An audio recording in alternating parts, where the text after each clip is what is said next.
is a production of DallasCowboys.com and the Dallas Cowboys Football Club. How about them Cowboys? This is Mick Shots, streaming live on DallasCowboys.com and the official Dallas Cowboys app. Now, here are Bill Jones, Savannah Humoller, Everson Walls, and Mickey Spagnola.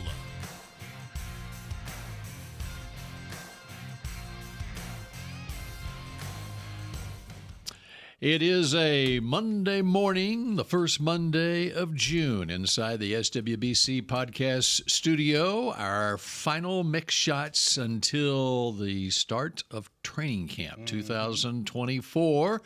And we're getting you ready for the Cowboys mandatory minicamp this week. We got so much to talk about, getting you set for the next couple of months as well, as the Cowboys get set to start the 2024 season as the offseason wraps up. Bill Jones with Everson Walls, Savannah Humoller, and Mickey Spagnola. But we have just learned of some tragic news that we first need to pass along.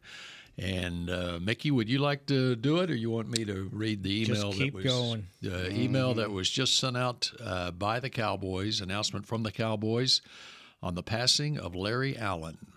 Cowboys are very saddened to share that Cowboys legend, Super Bowl champion, Cowboys Ring of Honor member, and Pro Football Hall of Famer Larry Allen passed away suddenly while on vacation in Mexico with his family on Sunday. Larry, known for his great athleticism and incredible strength, was one of the most respected, accomplished offensive linemen to ever play in the NFL. His versatility and dependability were also signature parts of his career. Through that, he continued to serve as inspiration for many other players, defining what it meant to be a great teammate, competitor, and winner. He was deeply loved and cared for by his wife, Janelle, whom he referred to as his heart and soul, his daughters, Jayla and Lariana, and son, Larry III.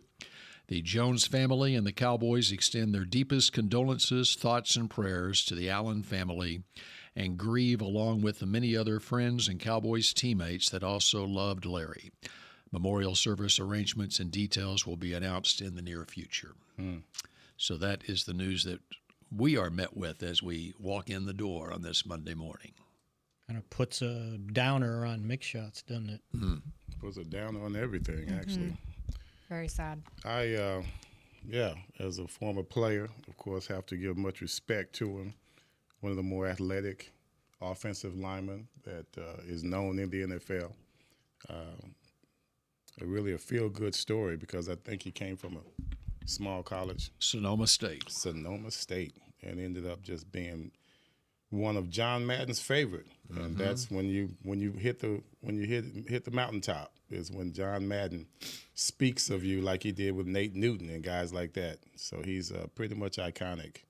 And he had to go through Butte Junior College to get to Sonoma State.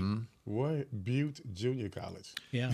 It's actually, if I have my story right, Aaron Rodgers went there also. It's in north of San Francisco, or northeast of San Francisco. Oroville, California is where Butte College is. It must be one of those like Coffeyville, Kansas. You know, it was always known for having big-time players before they went to the big-time schools.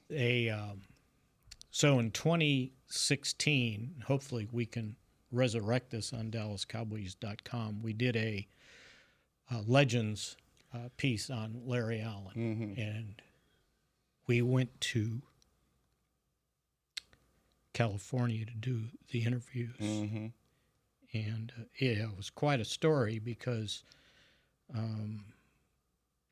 the school was recruiting a couple guys, and somehow, some way, they said, well, bring Larry along. Yeah. Oh, by the way. And they found him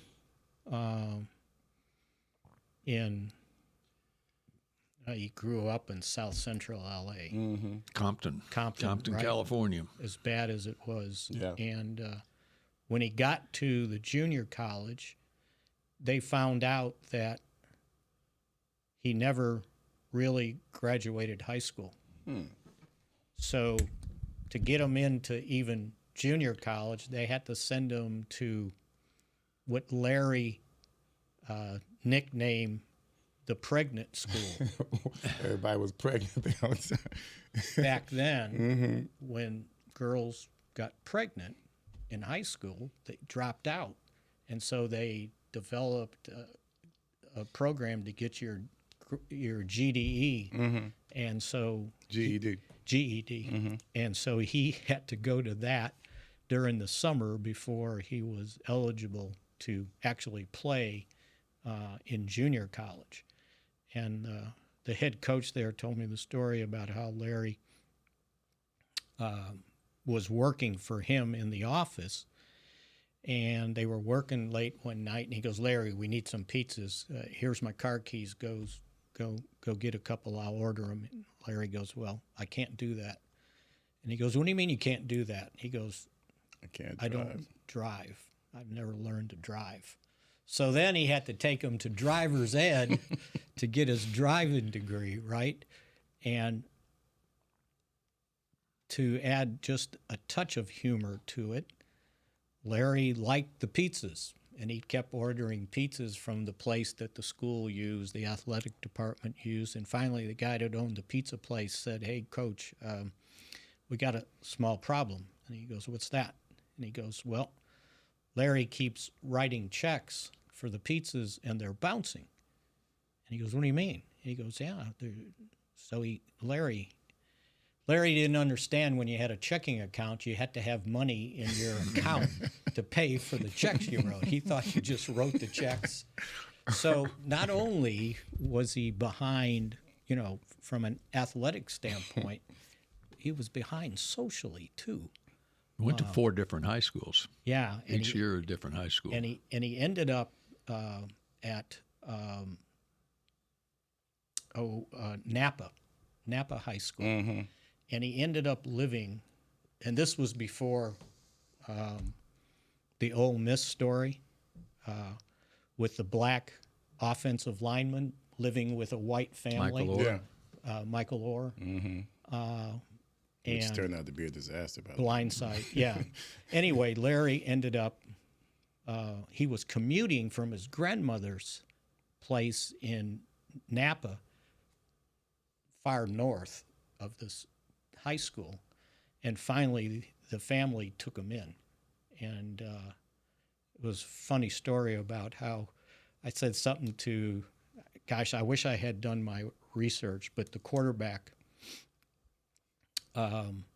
he befriended him, and Larry in like 2 months ended up being voted the homecoming king. Living with this white family in Napa, of all things, right? And he was the one that got him to Butte Junior College. And the story's long, but when they finished at Butte, Larry was basically giving up, and he went back home to Compton. Really? And one of the coaches at Sonoma State had heard about him and was like trying to find him. And he went down to Compton and found him and, told him, "Here's my card. We'd like to talk to you." Well, Larry never follows up on it. So the coach had a wide receiver, I believe it was, that was from that area, and he told him, "I want you to go to Compton, go back home, go to the basketball court, and find the biggest guy you can see, and it's Larry Allen, and tell him, give him my card." So he does. Larry puts it in his pocket, and his mom, washing clothes, finds the card. And it's like, "Well, Larry, what's this?" And he goes, "Oh, some guy wants me to play football." And he goes, "Well, did you call the man?" And he goes, Nah. And so his mom calls. What was he thinking? I mean, his mom calls the coach, and they're talking to him. And I remember the coach, the greatest line ever. You want to take care of my baby? And he said, yeah. Mm-hmm. And so to get a workout, he has this white kid listening to country music drive up to Sonoma State. It's a couple-hour drive, right? With Larry, brings him in to the gym, and the head coach says, "Yeah, I'll think of the assistant coach's name here in a minute. Look, the guy can dunk, standing still." And the coach was like, "Yeah, right." And he goes, "No, he can't." So they bring him in. They're sitting in the gym. Larry walks in with he's got an all-white kind of warm-up suit on. And the coach goes, "Okay, Larry, go show coach you can dunk." So he goes under the basket, doesn't take a step, standing step, and dunks it. Wow. And the football coach goes, "Okay, I think we got a scholarship." And the rest is history. Mm-hmm. But it was almost a miracle that he ended up where he did in the NFL. He was trying his best not to go anywhere, it seems like. Yeah. Yeah. And, it was quite a remarkable story. The other, and I'll tell you one more, and I know we got to move on. When he was at the junior college, he shows up with T-shirts and shorts and basically had athletic department issue. He didn't have clothes. Well, they had a banquet, an awards banquet, and you have to be dressed up. He didn't have nothing. So the coach gets his wife to take him shopping, and he get him a shirt, tie, shoes, suit. And so they're looking for shoes, and Larry goes, I really like these right here. And they were, what were the fancy shoes that had the kind of wingtip type things? Spats. And they had holes in the front or whatever. Mm-hmm. They were really expensive, like $150, $200. And the coach's wife goes, "Yeah, Larry, you know what? We can buy like 3 pairs of these for what those cost, right?" Okay. So when he made it in the NFL, got his contract, he was a rookie. Every year he brought that coach and the family he lived with in Napa in town for a game, for a Cowboys game. So the first time they came, coach and his wife, he goes, "Hey, I got to show you something." Brings them in to a closet. He's got 3 pairs of wingtips in there. That's his shoe of choice. Yeah. So anyway, it was a remarkable story tracking his history, short of driving through Compton, I guess. Mm-hmm. I don't know that we did that, but we went to the junior college, Sonoma State, and then went to his house and had the longest conversation ever with Larry Allen after, what was he here, 13 years? How many years? He was 12 years. 12 years. 1994 through 2005 with the Cowboys, and then finished up his NFL career with the 49ers in 06 and 07, which I don't remember, but he was actually affable, funny, and very, very, very soft-spoken. Yes. During his time here, or not spoken. Yeah. And he opened up, and it was amazing. And then this is the last thing I'll tell you, and we can move on. The Hall of Fame, when he got inducted, his second daughter, there was 2 of them. Right. She was still in high school. She was determined that he was going to get up there and give a speech, because we figured the over-under was 3 minutes, right? And she interviewed her dad for weeks to find his life story, right? And she basically kind of wrote out a script, and they practiced, right? And practiced. And I didn't find this out till afterwards, and somebody told me the story where she was sitting she was on the edge of her seat, and she was rocking back and forth. Okay, come on, you can do this, do it. And he actually did it, right? I mean, it was really good.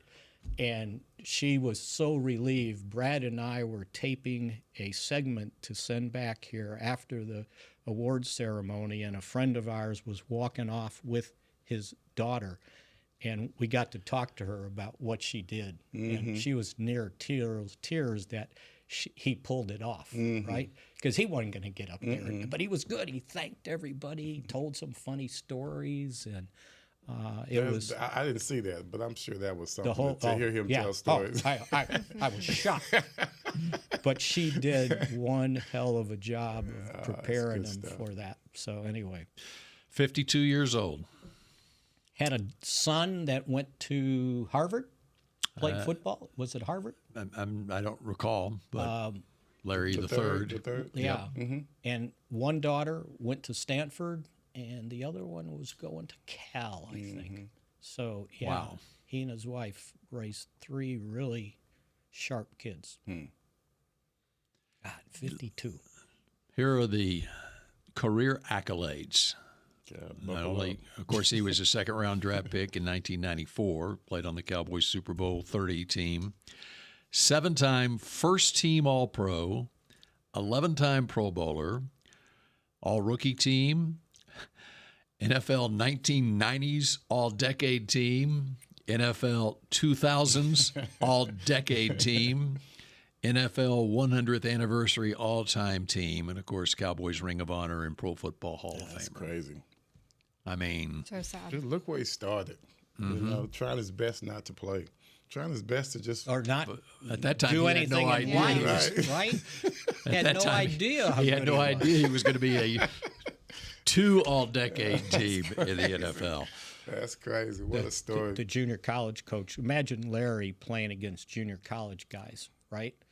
And he was just destroying people. I bet. It sounds like a Grambling State story from way back with Buck Buchanan and all those guys. It sounds like one of those stories. But even more outrageous. And he basically blocked the guy and just put him in the ground, right? And I guess the kid got up and started yelling and screaming and cheating and whatever. And the head coach goes, "Oh, son, don't do that. You don't want to make Larry mad." And the next play, they pulled him, right, and he just knocked the guy out of the game, right? They thought they were cheating, that the guy was too old and too big, right? You can't find a Larry Allen out there these days, can you? No. Too much coverage, too much internet, right? You can't lose a guy like that anymore. And the stories, I mean, you could call him Larry the Legend. I mean, the stories about Larry Allen are just legendary, from bench pressing over 700 pounds. You're chasing down the linebacker. Exactly, and I just looked it up. That's crazy. Dan Deerdorf going crazy on Monday Night Football. Larry Allen. I'm pretty sure he would have caught me too. Against the Saints. As slow as I was. I'm pretty sure he would have caught me also. Hudson Houck found out about him at Sonoma State. And he was the one that, when they were in the second round, basically goes, "We got to get this guy," right? I mean, how many guys come out of Sonoma State? At the 6, he thought he had a touchdown.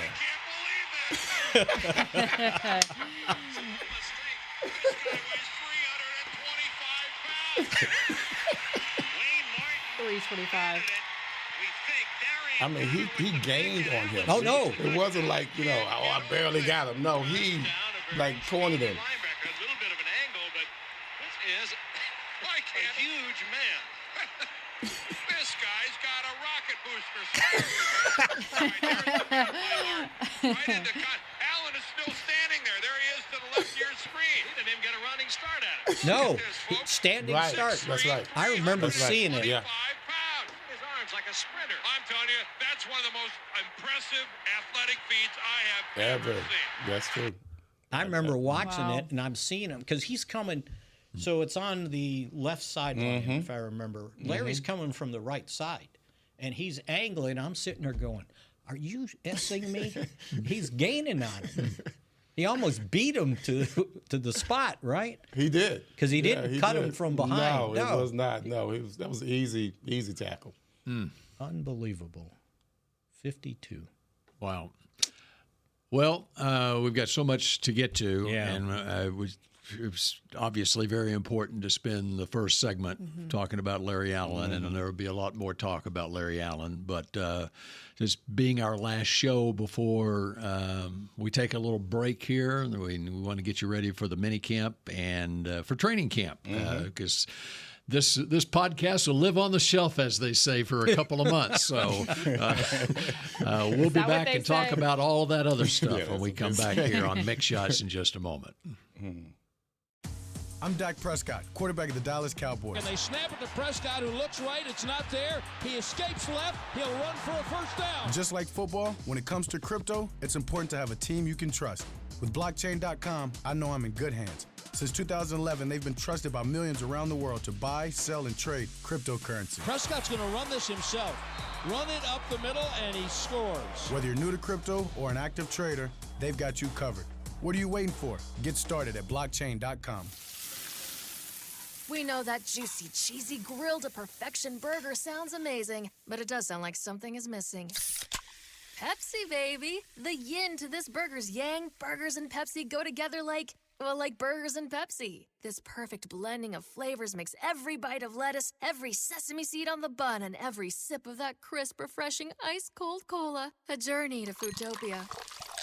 Burgers, better with Pepsi. That's what I like. The Medal of Honor is our country's highest military award for valor in combat. More than 40 million individuals have served in the armed forces since the Civil War. Fewer than 4,000 have received the Medal of Honor. The National Medal of Honor Museum will be a place to preserve these legacies and inspire America. It's being built right next door to the Dallas Cowboys in Texas. Help us honor our country's greatest heroes. Learn more and get involved at mohmuseum.org. Did you know that responding to one spam call can lead to more? Or that the IRS would never ask for your social security number on the phone? Beat scammers at their own game by subscribing to AARP Fraud Watch Network alerts and texts. At aarp.org/beatscammerstx, you can sign up to receive information that helps you recognize and avoid the latest scams. That's aarp.org/beatscammerstx. Back to Mick Shots. Dallas Cowboys youth football and dance camps presented by Invisalign are back. Athletes of all skill levels, ages 6 to 16, are invited to learn from the best this summer at the Ford Center at the Star in Frisco. Campers have the chance to learn technical skills and lessons on teamwork from former NFL players and the Dallas Cowboys cheerleaders. 2 or 3 day camps are available now. Visit dallascowboys.com/camps to learn more and register today. All right, so segment number 2 of Mick Shots. And try this segue. Hey, I'll help it out. That's why you pay Bill the big bucks. You gotta come through for us, buddy. It's June 3rd. June 6th is the 80th anniversary of D-Day, when the troops landed in Normandy. And I saw a really neat thing. They do this every year, but for the 80th anniversary, they flew in a bunch of guys that are still alive, most of them from 95 to 105, to DFW, and they were going to fly them to American Airlines, flying them to France to commemorate the 80th anniversary. And these guys, they had them in wheelchairs, and they had a parade basically through the gates to get them to where they needed to go to take the flight to France. And so my dad landed on Omaha Beach on D-Day 2, so June 8th. And that was 80 years ago. Wow. He was 25 years old after boot camp and serving. He was stationed in, of all places, Galveston, Texas. You know, have you ever been to Galveston? Yep. On the Gulf Coast? They have those jetties that go out into the water. his patrol was on the jetties because they were worried that enemy submarines might come through the Gulf and land in Galveston. And I'm going, okay, he's got a rifle. What's he going to do if a submarine shows up, right? Then he'll go get his bow and arrow. But he landed June 8th on D-Day 2 with bodies still floating in the water. It was very sobering. All right, Bill, I'm going to hand it off to you. That was a good segue there. Spaz. Appreciate that, buddy. I just wanted we to just lighten soften things it. up with that. But Appreciate the softening. You know Thank what? We're diving deep today, you guys. We're going deep. Those guys turned World War II around. That's exactly right. That's true. And I heard someone saying the same thing on the radio driving in, and I don't know if they've already landed. If the 80 or so, I don't know how many that were on the flight going over, if they've already left or what, but apparently I don't know if it was at DFW Airport or someplace else, whenever they arrived, they got a standing ovation.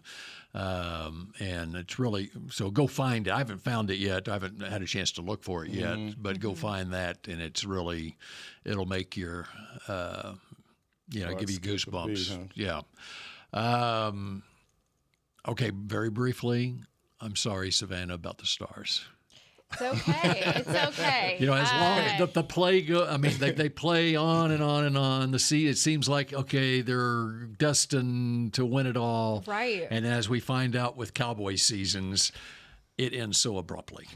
It was a little heartbreaking, but very proud of what this team has done, and looking forward to another season with them. And, it didn't end how we wanted it to, but we have some strong young guys on that team, and they will persevere in the next few years. So lots to come. I don't know, as a fan of something that was invested in what was going on, I was almost sick last night. I mean, I just knew they were going to tie it up, right? It was knew tough. It was they're going to tie it, right? They kept the pressure on. They kept the pressure on. You talk about valiantly trying to get that tying goal in the final seconds after they pulled the goal. Just the last 3 minutes. It was like crazy.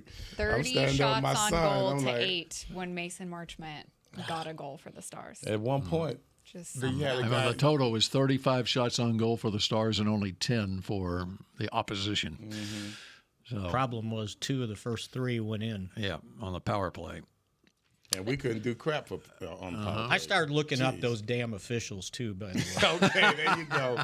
Were they from Alberta? It's a Canadian. It's a Canadian conspiracy. I thought maybe they were NFL officials. Dublin is NHL. They're all born in Canada. Damn it. At one point, you had a guy posted up, and that was like in the last minute, and I just knew he was going to get it inside to him, and he was going to make a play on it. In this case, defense wins championships. Yes, he did. They had a disciplined defense on that other side. They did. Yep. And but we still have the Mavericks alive. I'm headed to Boston tomorrow, and so. Well, I my brother knows more about hockey than I do, and I said, "Look, man, the goalie looks pretty good," and he said he's okay. Was that just the goalie for the other team? Yes, that's what I understand. You know what happened? Yeah. If you look at sometimes you can have your teammates can be in there helping you out. Of those 30-some shots on goal, I bet 30 of them were right at them. Like they weren't good scoring chances. They were getting the puck on goal. Well, maybe he was always positioned well. Well, they just never had they didn't have any open shots like their second goal. And that first one, the penalty. Hey, we had our chances. They had many power plays, and they didn't make it. Went 0 for 14. All right, so now we devoted 2 minutes to that, and now we move on to the happiest. What we're here for? The happiest man. I just want to know, though, if the Cowboys had lost like that, who gets the blame for the Stars? Right. Because it can't be the other team's better than you, right? Happiest man in America today is whom? CeeDee Lamb. Or is it Justin Jefferson? No, it's CeeDee Lamb because I'm coming right after you. Both of you guys. I was going to say the second happiest is CeeDee Lamb. That's the same firm. Come on. So what were the numbers? The numbers, we have a sign deal with Justin Jefferson for 4 years, $140 million extension. That includes a $110 million guarantee. That's $35 million per year.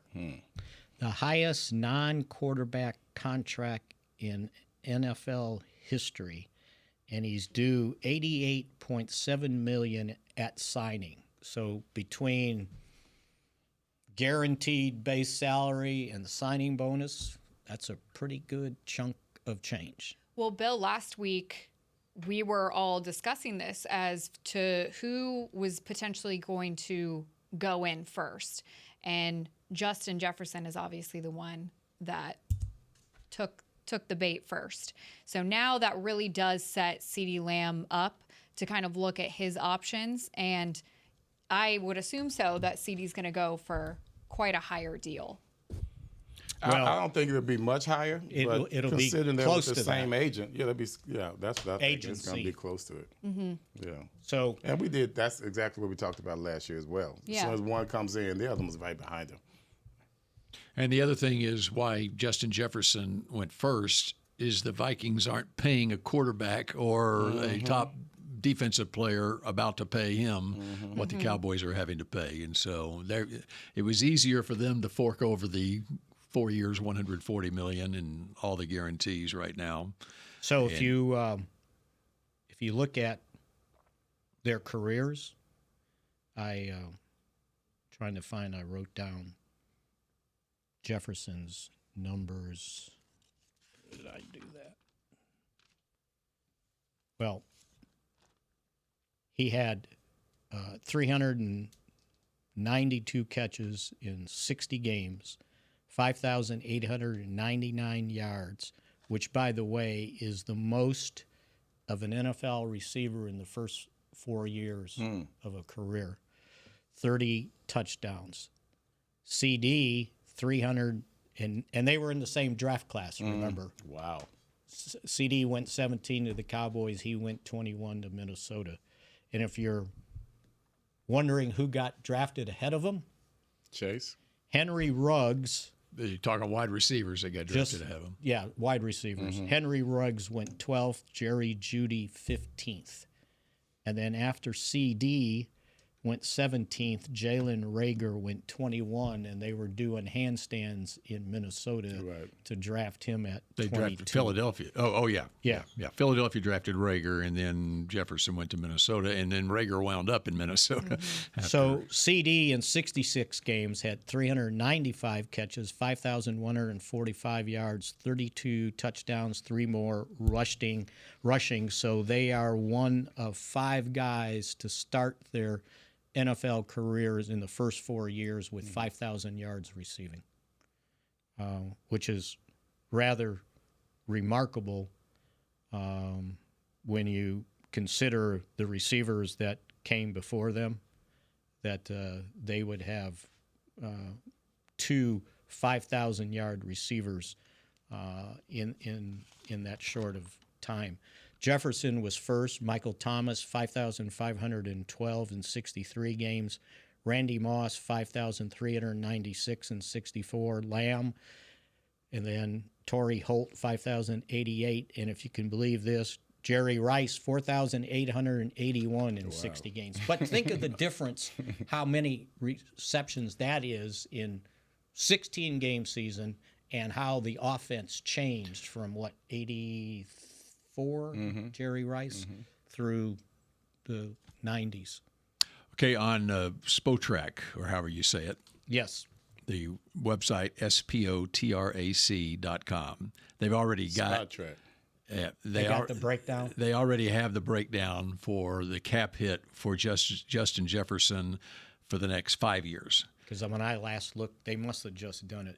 And what's interesting about this is because Jefferson was in the same draft, just 4 picks later than CeeDee, they are on similar contracts right now, and so it's apples to apples here. His was $2 million more, the 5th-year option, I think. It was $19 million. But so here's the way it's been structured by the Vikings, and now compare this to what the Cowboys have facing them with a Dak contract looming, with a Micah contract looming, which the Vikings don't have. so they can just do whatever they want to manage the money. The cap hit this year for Justin Jefferson is $8.5 million. Next year, $15.3 million.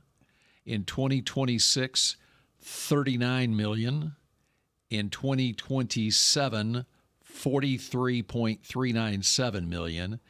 And then in 28, $47.38 million. Does it show where the guarantees run out? After he's a potential cut after the 27 season, which would be a 4-year, $125 million. Dead money? No, dead money then would be, well, I'll let you look at it if you want.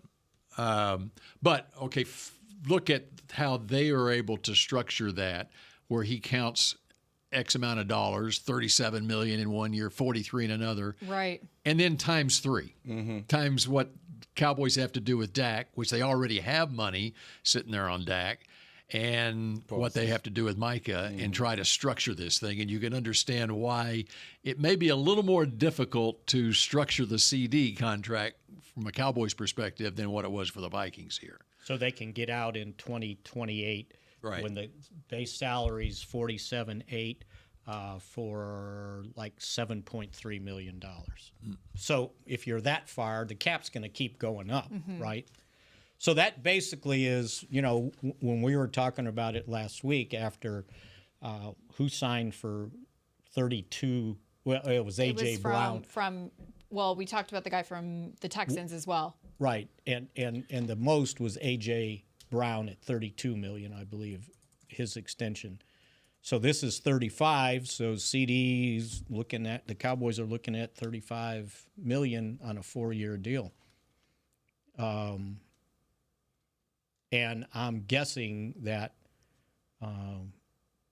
he's supposed to play for $17.9 guaranteed on his 5th-year option this year.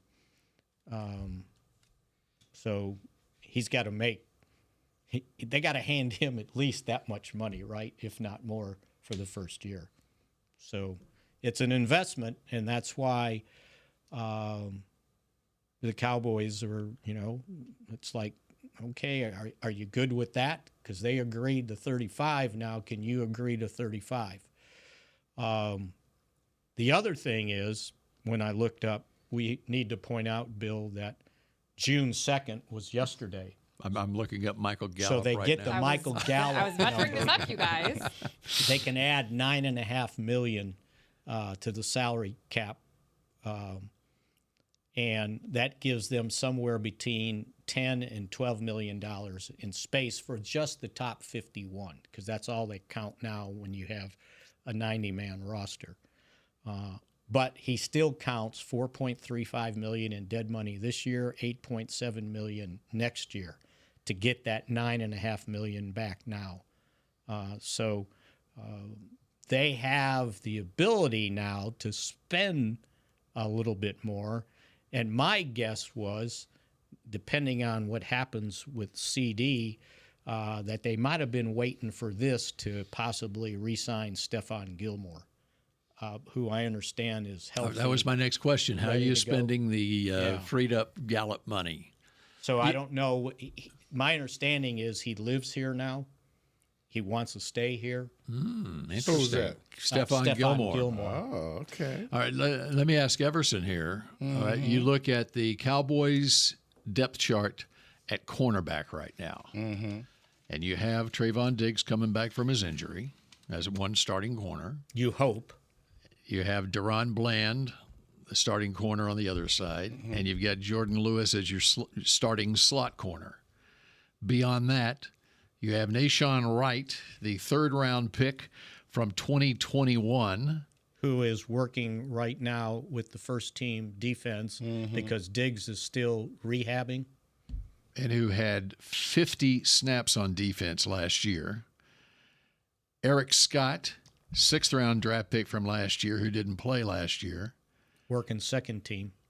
Kalen Carson, the 5th-round rookie draft pick out of Wake Forest. Akwamu, is he gone? Oh, yeah, well, he's a safety. They got him working at safety. Yeah. Sheldrick Redwine, Josh Butler. There's your corners. They kind of like this Josh Butler guy. Okay. Just judging from how they're using him in the OTA practices. So last week, how did Carson? And by the way, Josh Butler is not a youngster coming in here. He's 27 years old. He'll be 28 in November. He came into the league out of Michigan State as a college free agent in 2018. And what about Redwine? And Redwine he was a fourth-round draft pick of Cleveland in 2019. So those are more veteran guys. Right. And Redwine got 7 snaps on defense last year. And he was signed to the practice squad and then activated. Those guys were practice squad guys. So my question to you, Everson, could this team use Stephon Gilmore? Oh, yes. That was easy. I thought you were coming with something hard. Sorry. I was really bracing myself. Seriously, you have 3 cornerbacks on this roster who have playing experience in this league, basically.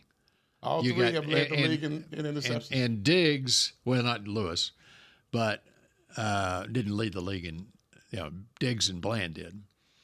Okay. Yeah. Now, you're talking if you added Gilmore, then you Yes, would have one. that's what I'm talking right. about. That's what I'm talking about. Then Yeah. you would have, if you Yes. added Gilmore. Yeah. You'd feel much better about the cornerback. Yeah, I'm talking about with Gilmore. Yeah, with Yes. Gilmore. And let me add this, and we're working with the assumption that Diggs is Diggs right from the start of the season. Because it was in September that he suffered the ACL injury. Right. So, But still, I get nervous about that. right. You know, these are things I didn't pay much attention to as a player. I never really noticed that it was tougher for some of these guys to come back from these injuries first year. And Gallup was one of those that where I saw, and even Tony Pollard, I saw where they did suffer in regards to trying to come back. Probably this coming year, Pollard's going to look like the same guy he looked like 2 years ago. And maybe Michael Gallup will come back and do the same thing. I'm hoping it doesn't take Diggs an entire year. I don't want that buffer year for Trayvon right now. We can't afford it. We can't afford it. We're going to need him. And he needs to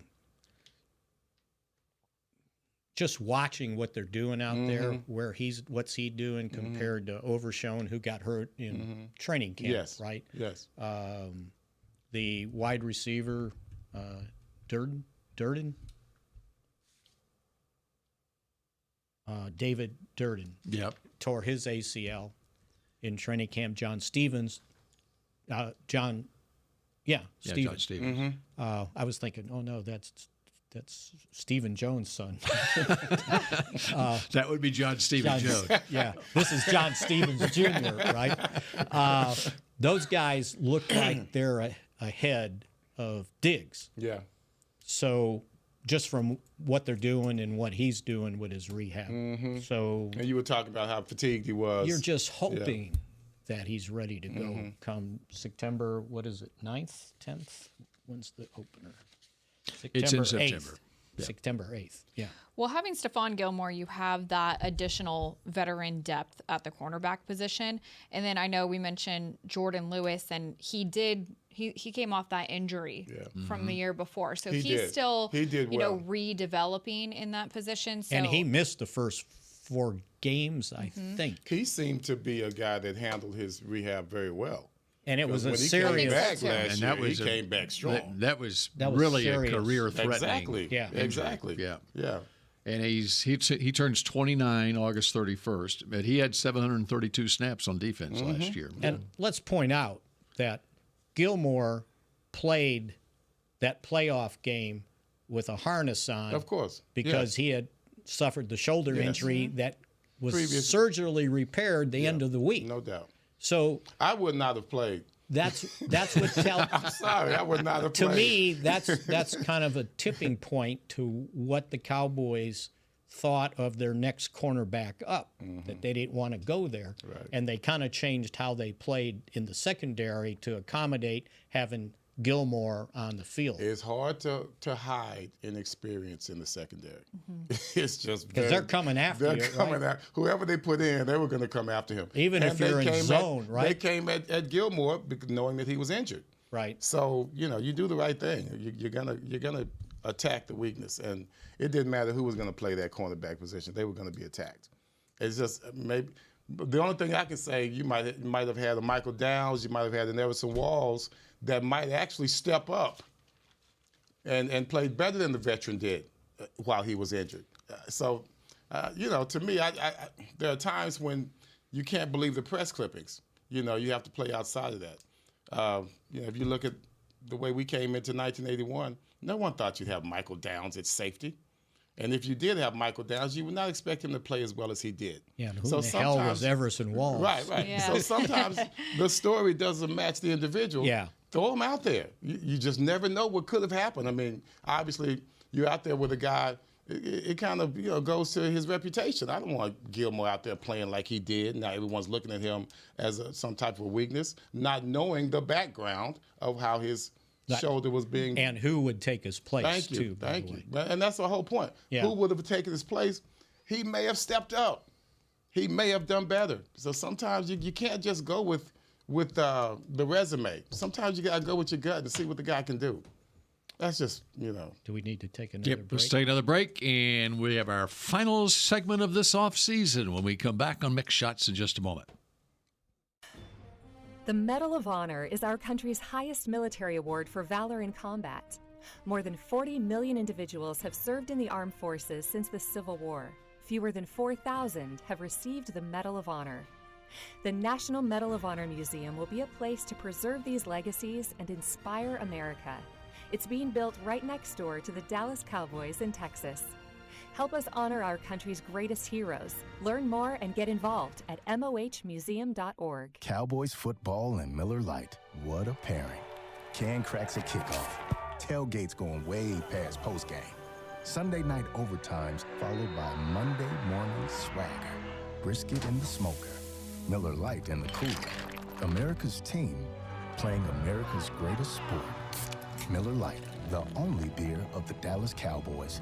Dallas Cowboys football tastes like Miller time. Celebrate responsibly. 2023 Miller Brewing Company, Fort Worth, Texas.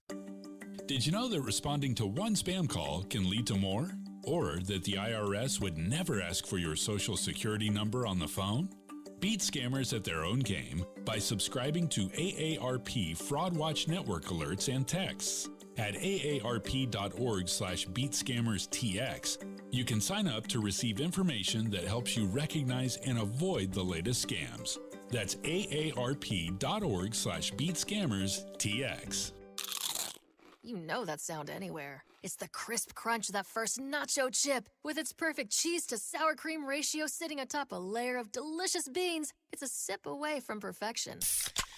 That's what we're looking for. Add a delicious, refreshing Pepsi and we've achieved absolute nacho nirvana. Because while you can pile those nachos high with every spicy, cheesy, savory topping, there's no topping a cool Pepsi finish. Nachos, better with Pepsi. That's what I like. Back to Mick Shots.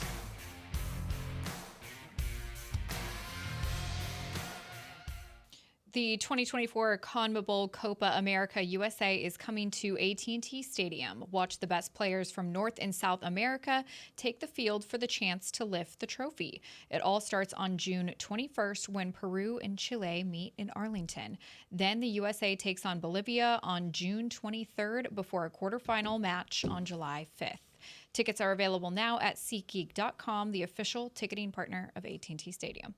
All right, final segment here before we take a little break. And, Mickey, there are not 90 players on this roster, right? 86. 86. So there's room to sign 4 players from the United Football League. Right? Yeah. That's what we're doing. Think what happened 2 years ago. There was a player from the USFL in Cavante Turpin who turned out to be a Pro Bowler. What happened last year? There was a player from the USFL, a kicker named Brandon Aubrey, who wound up being a Pro Bowl player. Do you think maybe there's some Pro Bowl players on a UFL roster right now? Maybe there's 4 of them that'll be signed by the start of training camp.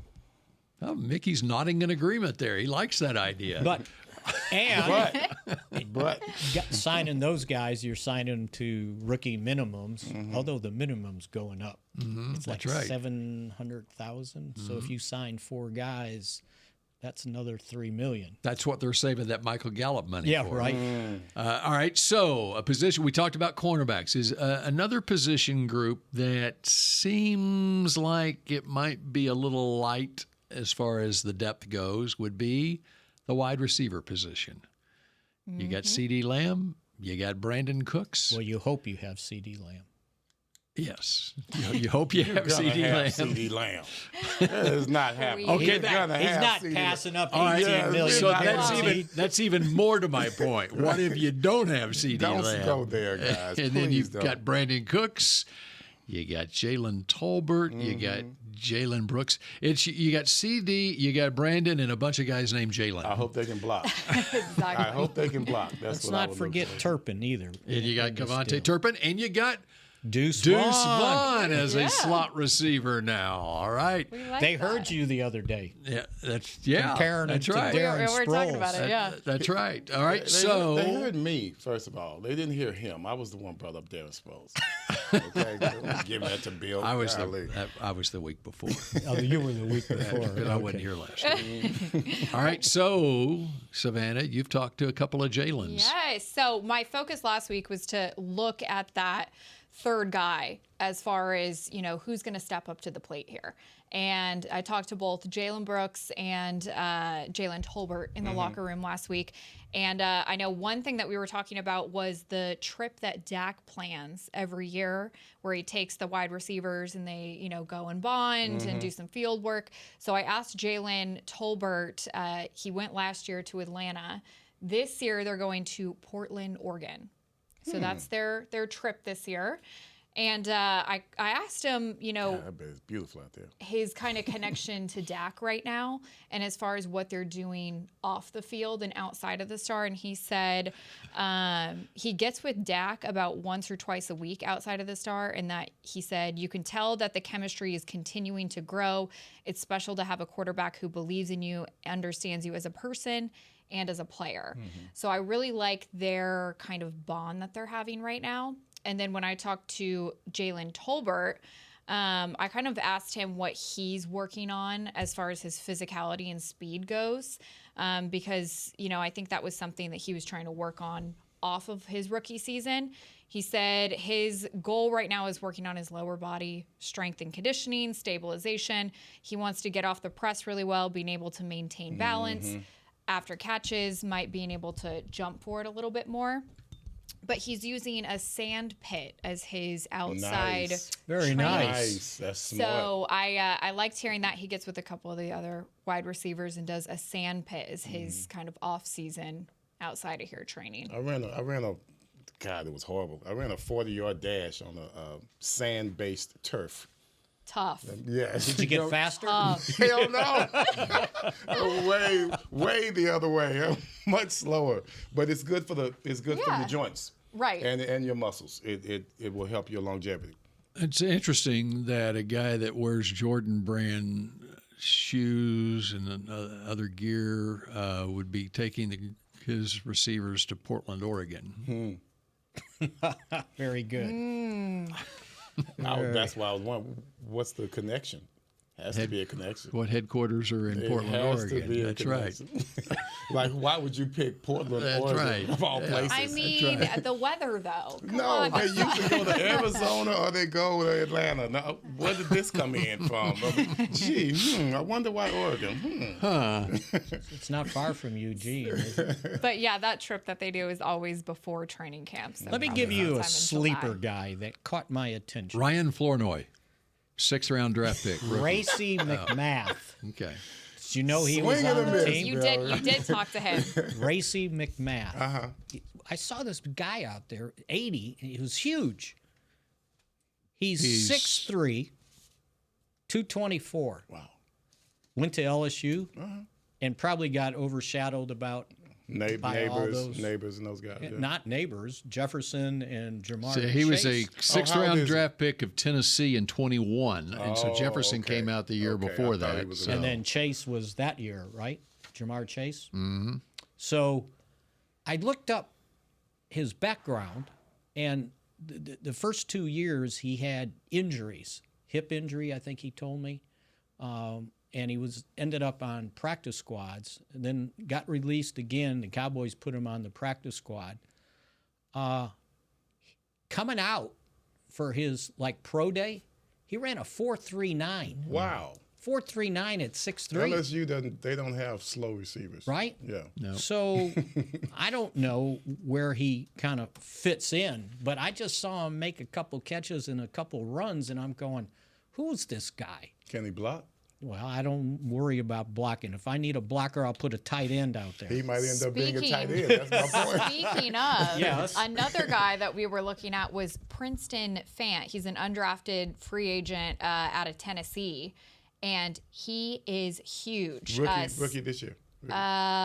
First year. Last year. He was Last year. He was Go on a ahead. practice squad. Last year. 6'2", 235 pounds. He is just built huge. Actually, 250, Savannah. He's 250? Well, that's what they listed him I got on, 235. on this. He got sheet down. You probably have his combine weight where Yeah. he got down to he could run faster, but his true weight's up to 250. And He's big. And because of them missing tight ends, so Schoonmaker still rehabbing, Peyton Hendershot still rehabbing, Stevens still rehabbing. This guy's gotten some first team reps because of those guys being missing. So he's he looks good. that's why you noticed his number. Yeah, absolutely. So you think maybe we don't have to go outside the organization to find some players who can step up this year, huh? Young I guys. keep telling y'all, they better know how to block. Actually, Mike McCarthy keeps saying that their biggest improvement on this roster has to come from within. And We're they going to have need 2 running backs young guys to run for step at up. least 800 yards. And they need, by the way, Micah Parsons to get his butt That's at the next start. thing we're going to talk about. Okay, I got that off my chest. Say that Get again. here. What are you doing?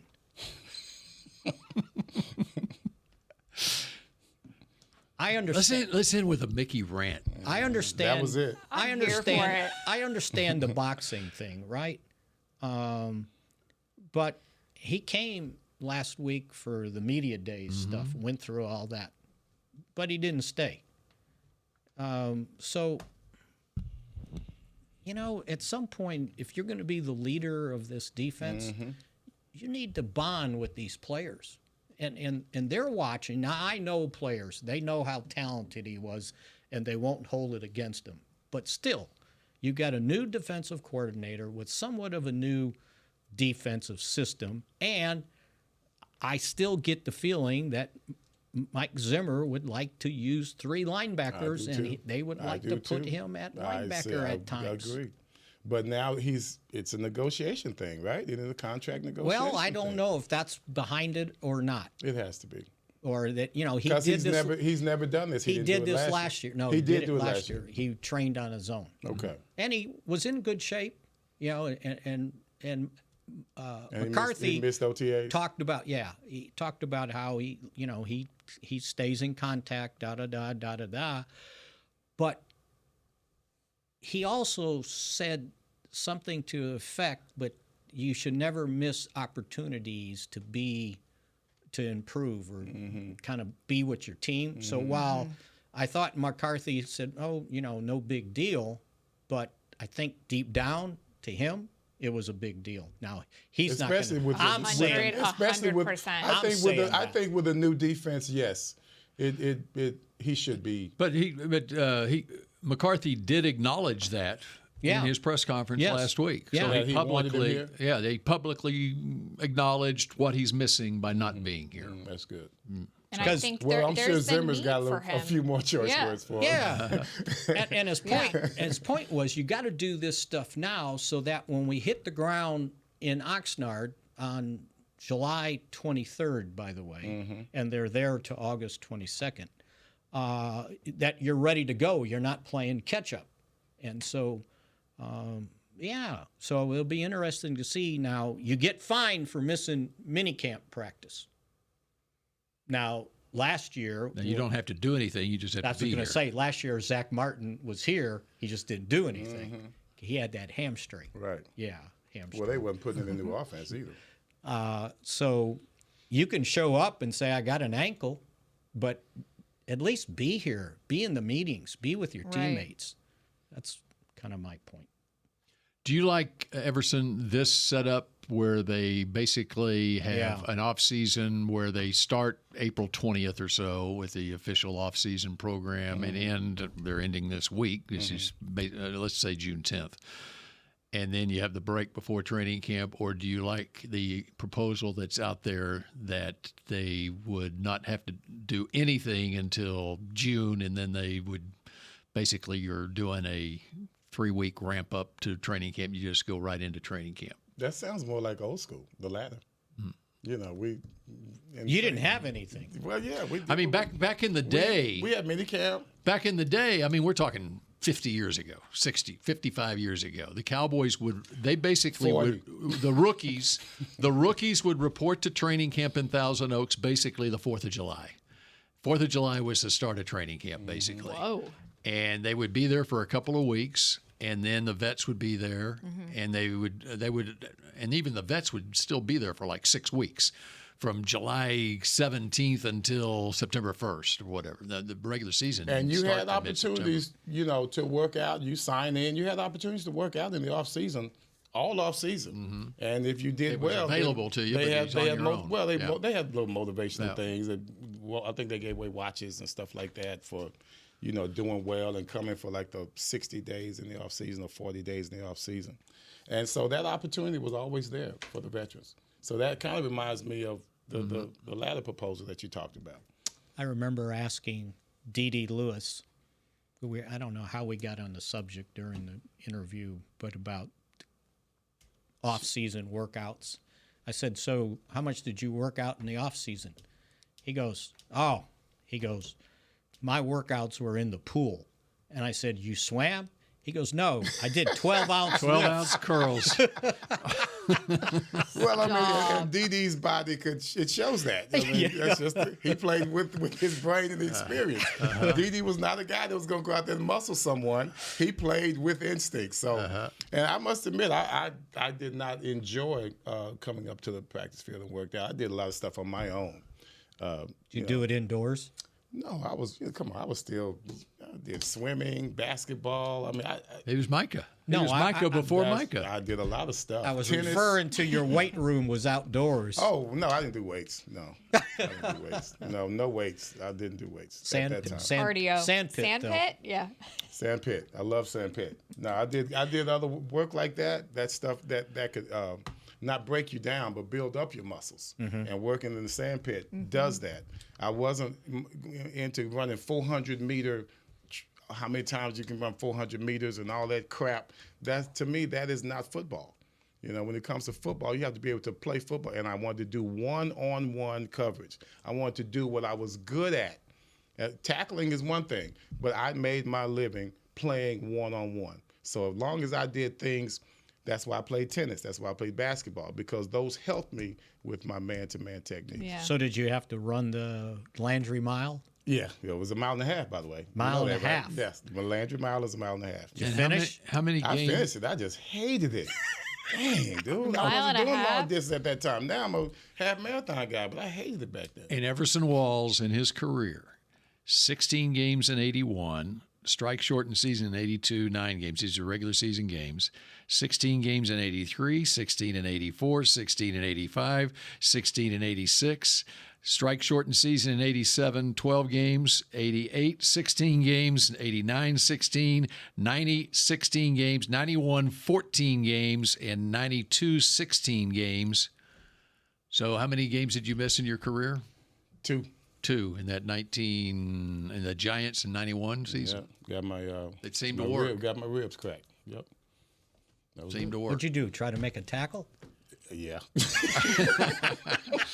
He already said it. It's man-to-man coverage, one-on-one. And look how many games players are missing today. That's what he's good at. No, it is what it is. See, weightlifting. That's it. It's the weightlifting. I hate it. I think the argument for beginning the off-season stuff in June, middle of June, whatever, and then blending in the training camp is the quality of play might pick up because you're more ready than taking Gearing up six for it. weeks weeks off before training camp. Well, see, now they're on their own for the next 6 weeks to try to keep what they're already started in this off-season program. And now they're different than we were.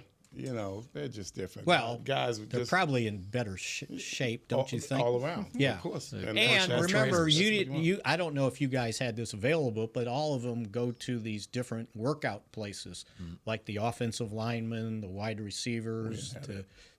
No position-specific drills. No clinics. Okay, we're out of time. We're past out of time. Past time. Boy, we covered a lot of ground. Yes, we did. All right. And covered it well. Yes, we did. Okay, so next time we chat at y'all, it'll be Oxnard, California, or beyond. Are you going to be done with all this hockey and basketball stuff? I'm done with hockey right now. We can check that off the list. With basketball, hopefully in 4 games, we'll be done with basketball. And if the Rangers keep going, you won't have to deal with them. They've won 5 out of the last 6 now. Yeah, Mickey. that's true. They turn got it around. all their players are on the injured list. They're coming back. I told you, Bochy's gonna ramp them up. He's got an entire. He knows exactly what he's doing. Got an entire starting pitching staff. He knows guys. He knows what he's doing. He's all right. Those guys. That does it for Mick Shots. We will chat at you next time. R.I.P. Larry Allen, and go Cowboys. This has been a production of DallasCowboys.com and the Dallas Cowboys Football Club. How about this?